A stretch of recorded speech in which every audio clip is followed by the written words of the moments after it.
Could CHRISTSPIRACY be the groundbreaking, maybe even the most important vegan documentary of our time?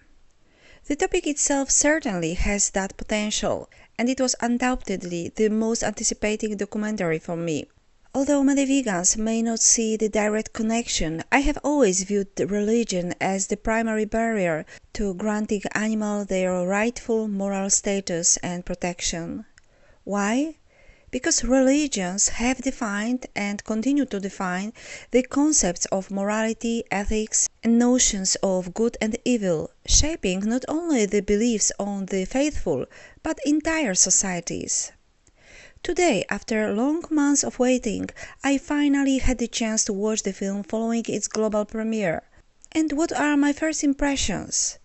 Did it live up to my hopes and expectations? I must stress that this is a very raw initial reaction.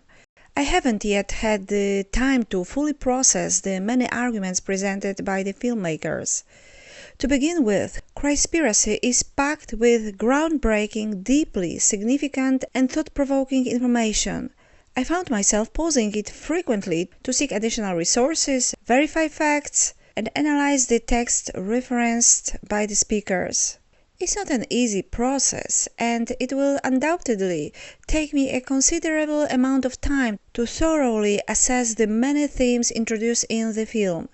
Yet I see this is a positive aspect. The filmmakers provided a wealth of media-worthy material for vegan advocates like myself, offering numerous topics to explore and discuss on YouTube and other platforms. Personally, I could create dozens of videos just based on the themes presented here. However, will this richness of topics be seen as positive by all viewers? I'm not so sure.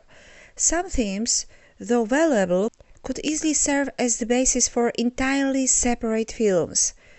Not only could this inspire countless YouTube videos, but perhaps several full-length documentaries could emerge by delving deeper into a few of these themes. As for the film's weakest point, I believe it lies in the question that binds these various themes together. Is there a spiritual way to kill an animal? This question, with such an obvious answer, might come off as naive to the audience, failing to convey the depth of information that soon follows. For instance, giving the notion of kosher slaughter a spiritual pass, as though it might be a humane and morally acceptable method, was for me almost painful.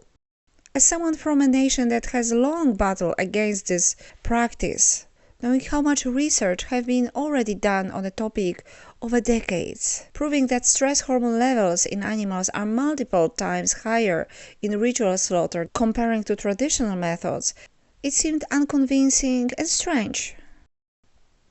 In my opinion, for all the commendable ideas and topics the film introduces, a different central question might have anchored the narrative more effectively. Perhaps something like, how is it that world religions consistently resist ethical treatment of animals? Or what keeps them from advocating justice and compassion for animals, aligning with their broader message of mercy? Because most of us, we know there is no spiritual way to kill animal. There is no doubt about it. But there is a serious, true doubt on what stops religious leaders from taking ethical stance towards animals.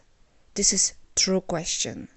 And this is essentially my main critique of the film.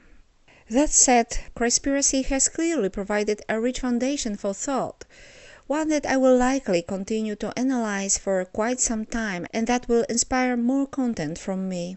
The most important takeaway is that such a work exists at all and that this critical topic has been addressed. Let it be the beginning of a vital societal conversation, one in which I fully intend to participate. Thank you very much. Please subscribe and stay tuned.